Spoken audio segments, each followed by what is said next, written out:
السلام علیکم ورحمۃ اللہ کا ناظرین یہ سورہ نو کا ہم نے کل ایک حصہ پڑھا تھا 6 آیت نمبر تک۔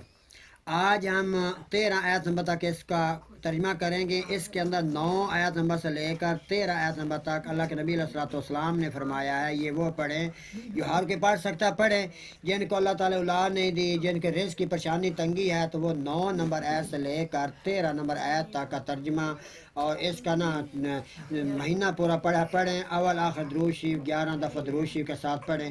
اللہ تعالیٰ آپ کو رزقوں سے، آپ کو اولاد سے نواز دے گا۔ آئیے ہم 6 کے آگے پڑھتے ہیں۔ بسم اللہ الرحمن الرحیم۔ شروع کرتا اللہ تعالیٰ کے نام سے جو بہت ہی مہربان نہایت رحم کرنے والا ہے۔ وَإِنِّي كُلَّمَا دَعَوْتُهُمْ لِتَغْفِرَ لَهُمْ جَعَلُوا أَصَابِعَهُمْ فِي آذَانِهِمْ وَاسْتَغْشَوْا ثِيَابَهُمْ وَأَصَرُّوا وَاسْتَكْبَرُوا اسْتِكْبَارًا۔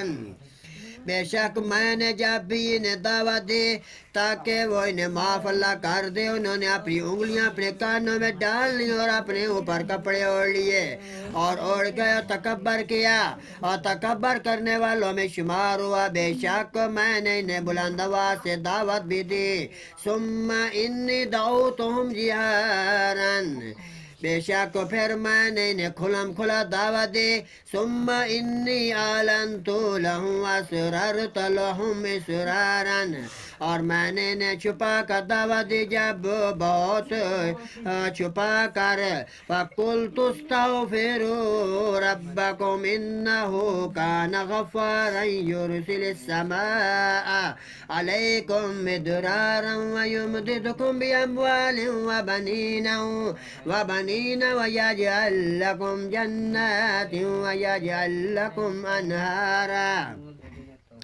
میں نے کہا اپنے رب سے معافی مانگو، یقیناً وہ ہمیشہ سے بہت معاف کرنے والا ہے، وہ تم میں بہت بہت برستی بارش اتارے گا اور وہ مالوں اور بیٹوں کے ساتھ تمہاری مدد کرے گا اور تمہیں باغات عطا کرے گا، تمہارے لیے بہت ہی بہتر نہریں جاری کرے گا۔ ما لکم لا ترجون للہ وقارا، تمہیں کیا ہے کہ تم اللہ کی عظمت سے نہیں ڈرتے۔